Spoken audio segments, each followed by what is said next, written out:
boy, hi T.I S. Actual real T.I S. And trolls too. This is, same shit. I wanted to share this video with you because we're on to you. Alright? We know your tricks. We know everything you're about. Just like you follow us everywhere we go. Now we're gonna know your secrets. This shit is real. Men in Black sightings caught on camera. First of all, when you psychopaths come after us by being the Men in Black, why do you not dress like everybody else? You're standing out, way out of the modern world with your 1940s get-ups. That of course we're gonna look at you and go, what the hell? Like, why would you dress like that? And second of all, you reptilian shapeshifters, Men in Black, there's cameras everywhere. So if you're gonna follow me, I'm filming you following me because you're gonna get arrested. So I need proof, all the proof that I can get that you follow me. And I recommend that to every TI. If these people are following you, make sure you get it on camera. They don't fucking understand that there's cameras everywhere now. They were put there to watch us. But what do they think they're gonna? Then they're not gonna get filmed too? I mean, are they retarded? Yes, they are. For years, sightings of mysterious men dressed in black suits have been often reported by those who claim to have seen UFOs and extraterrestrials. To this day, no one is quite sure who the Men in Black actually are or if they even exist. Many believe that they're top-secret government agents tasked with documenting strange phenomena and, in some cases, harassing and discrediting witnesses. Exactly. Others think that their often strange appearance and lizard-like mannerisms tend to indicate that they might actually be aliens in disguise, attempting to persuade witnesses from divulging the truth.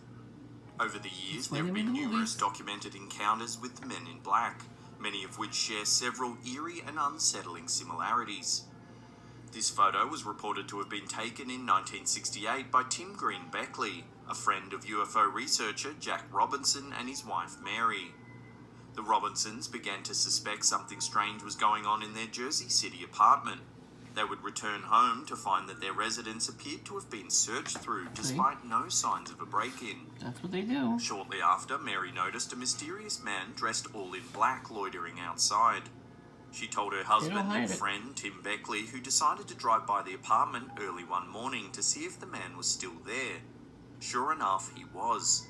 Beckley returned with a camera and is said to have captured this photograph of the mysterious man. I'm telling you, we're gonna catch you. It is thought to be one of the earliest images ever captured of the Men in Black. However, the photo's authenticity has been debated for years. Why was the man really there to sabotage Jack's UFO research? Yes, or was it just a stranger lurking in the area? Nope. Not a conspiracy, so stop that shit.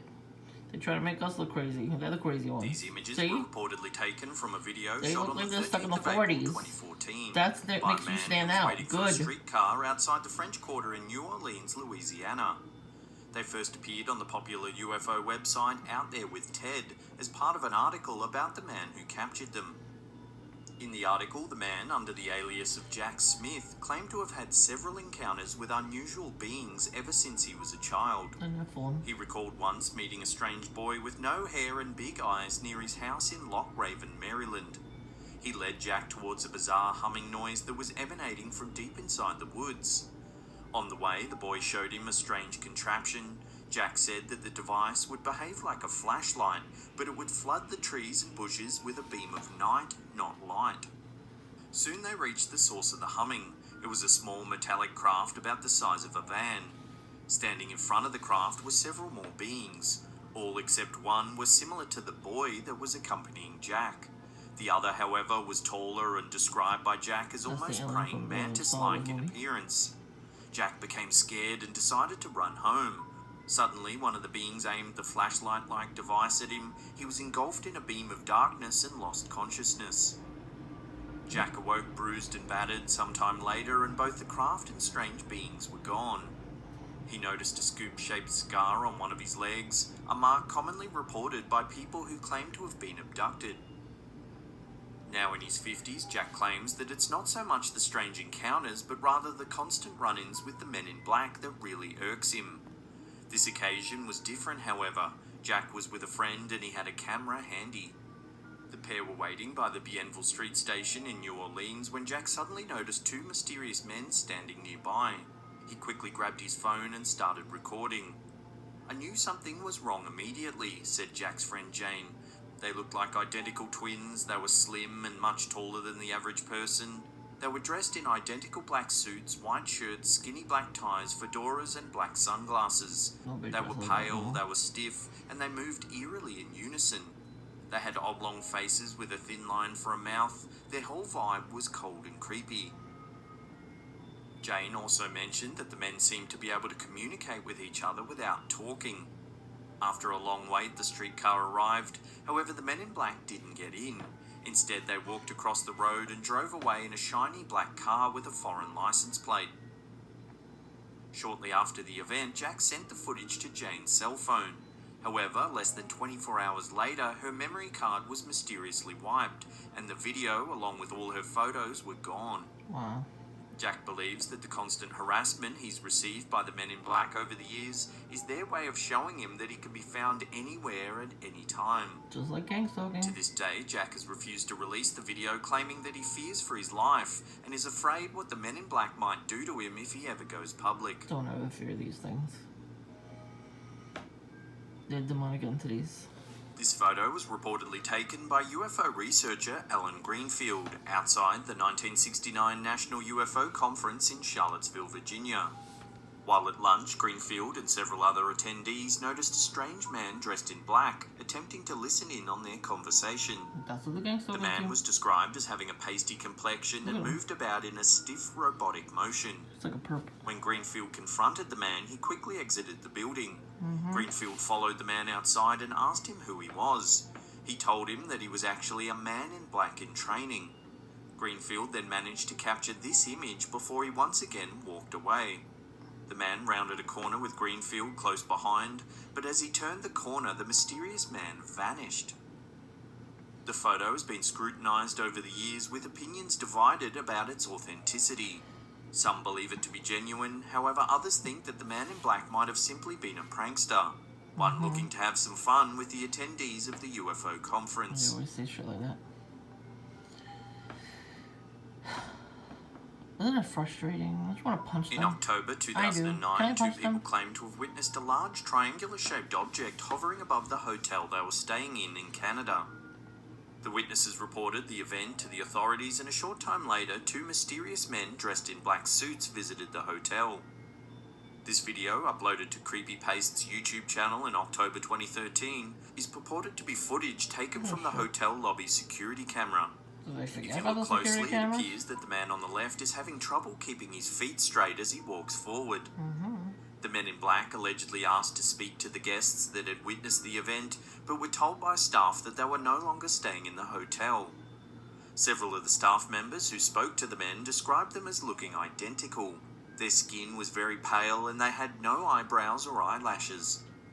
One staff member said that it looked as though both men had fake hair, as if they were wearing wigs to cover the fact that they were bald. Nipple. They also said that both the men had very large, deep blue eyes that never blinked once the whole time that they spoke. Does this video actually prove the existence of the mysterious men in black? Duh. Let us know your thoughts in the comments section below. People deny this, they're stupid. This shit isn't real. Before we get to that number one spot and take a look at a truly bizarre story about a middle-aged woman and her encounters with the men in black and strange flying objects, remember to hit that subscribe button and turn on channel notifications. That way you'll get updates about all our latest videos. This site is called Slapped Hand. They have ghost stories too. Stella Lansing, a middle-aged housewife from Northampton, Massachusetts, was reported to have had several encounters with the men in black throughout her life.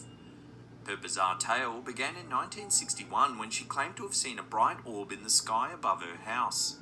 The orb hovered for some time before moving towards her at great speed. It then suddenly stopped between her house and the neighbour's garage. In the years that followed, Lansing claimed to have had numerous strange encounters. In 1965, Lansing was on her way to visit a friend who lived nearby when she suddenly noticed the same strange glowing orb that had been seen 4 years earlier. A black car that was seen a few feet ahead of her seemed to be following the light as it travelled alongside the highway. The black car then exited the highway and came to a standstill as the glowing orb shot off into the sky. Although Lansing was unable to get a look at the occupants, many proponents of her story think that it may very well have been the mysterious men in black. Lansing once again saw mysterious lights in the sky on the evening of February 18, 1967.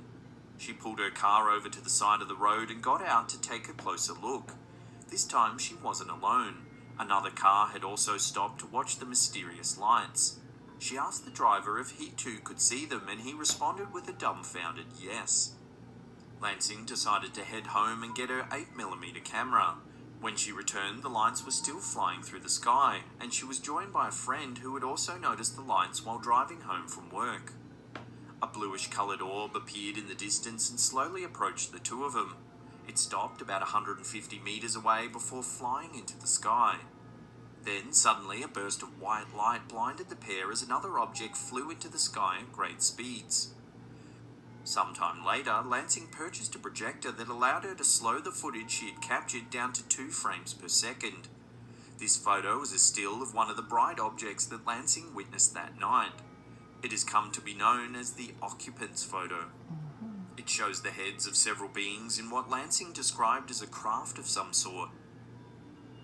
In 1991, the television program Sightings aired a segment entitled The UFO Report, in which several pieces of Lansing's footage were studied by experts in an attempt to explain the strange phenomena.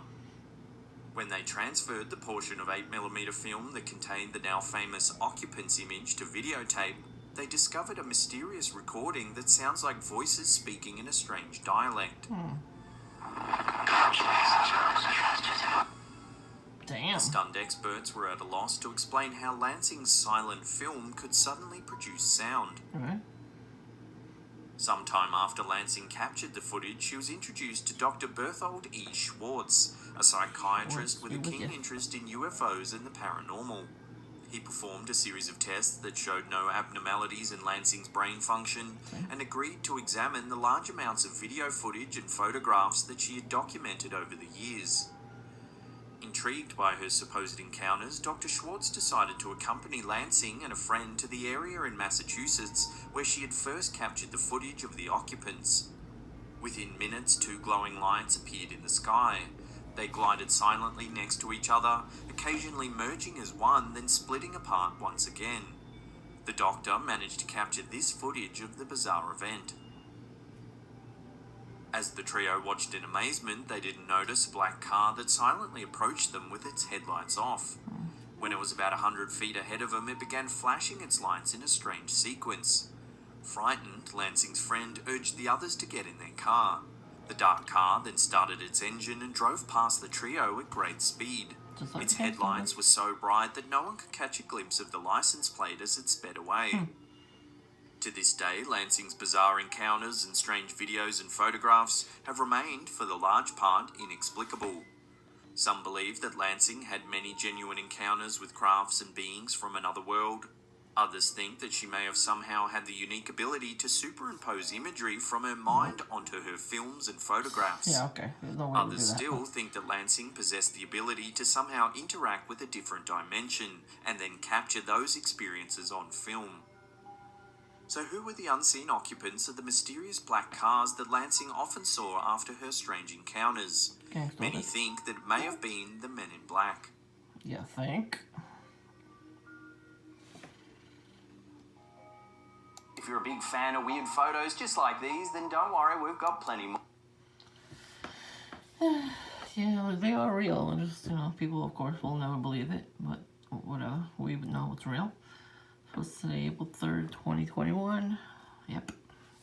Just wanted you to see that video because I saw the first couple of videos. That guy that videotaped the people on the train. I saw the original of that video on YouTube. It was like one of my first waking up videos. So yeah, I don't know if it's still on there, but I guess if you type Men in Black on the YouTube search engine, it might come up. I don't know. I don't think he's made any new videos, so they probably got to him. But he's afraid of them. I'm not afraid. So I cannot be afraid. God did not give us a fear of anything. It's not godly to be feel fearful. You see them? They're like trying to get me not to say it. You know, God does not do that. We actually have way more power than them, so remember that. God is on your side.